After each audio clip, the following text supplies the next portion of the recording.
All right, meteorologist Justin Hobbs is here, and boy, you just brace, and you feel so badly for the people of New Orleans, especially with all those comparisons and those lookbacks at Katrina. Yeah, for sure. Hopefully they're listening to those warnings, getting out as fast as they can. And, you know, interesting fact I was looking at today is a majority of I-named storms end up being one of the most strongest, if not catastrophic, in history. Yeah, and really chilling that the mayor said that there's no sign of this storm weakening. So not at all. It's going to happen. Yes, at this point, it is looking like it is going to be at least major, if not catastrophic level, talking about a Category 4 hurricane, winds possibly up to 140 miles per hour. And that's not even talking about the storm surge. Let's talk about our impact real quick. That's impacting us right now. These are the showers that are moving through some of the feeder bands off of Hurricane Ida. You can see some showers right now. These aren't really potent, but they are putting a little bit of downpour as they're moving through parts of really far western Highlands County, moving into parts of Harding DeSoto as well. But as we move off into the Gulf, though, you've seen we've had some showers all along the coastal region. This is going to be a big impact for us, not only the rest of our night, but also into tomorrow. But you'll notice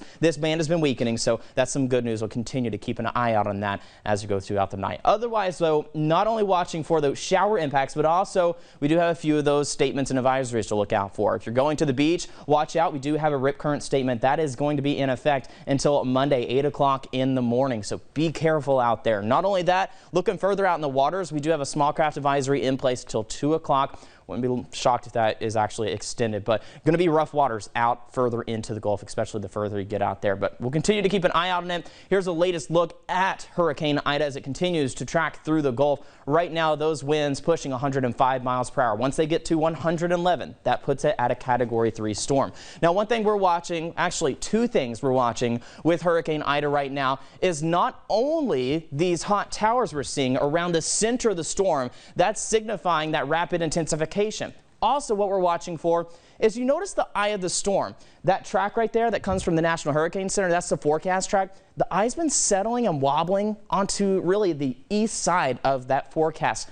What that shows us, though, is the trend. It's kind of been wobbling a little bit more to the east, which would mean a worse impact for New Orleans. Here's a look, though, at the latest track with this thing as it continues to make its way into the Gulf. We're going to watch it become a Category 3. Then as it gets even further and closer, right as it makes its way into New Orleans and into the Louisiana coast, we're looking at winds up to 130 miles per hour, sustained, possibly 140, and those gusts could be even stronger. And on top of that, you add the storm surge. We could see waters rise anywhere from 10 to even 15 feet in some locations, and that's not even talking about the flooding as well. We could see areas that pick up over 20 inches of rain. So you see all the coastal way into the northern Gulf is under some types of watches and warnings. We've got the hurricane warnings out, the tropical storm warnings out, and even tropical storm watches all the way into the Florida Panhandle. If you know anyone that's in this evacuation zone, please call them right now. Make sure that they are getting out, because this is going to be a catastrophic storm likely, and the time is limiting itself to the time to get out at this point. Otherwise, back here at home down in Punta Gorda right now, we've seen a little bit of the darkening skies as we watch some showers off coast, but otherwise we've got that rain chance for the next couple hours. Overnight tonight we should stay dry. Here's a look at late tonight. We should see those clouds still hanging around. It's going to be cloudy for us, obviously, with Hurricane Ida off the coast. As we go into your day tomorrow, not all the day is going to be rainy. We'll see these bands moving through, especially I think by like late afternoon, late evening. We see some of these heavy downpours. These could be strong at times. We've got to keep an eye out on them. Then they move on out of here. That storm moves further inland, and we should start to see that rain chance start to back down a little bit.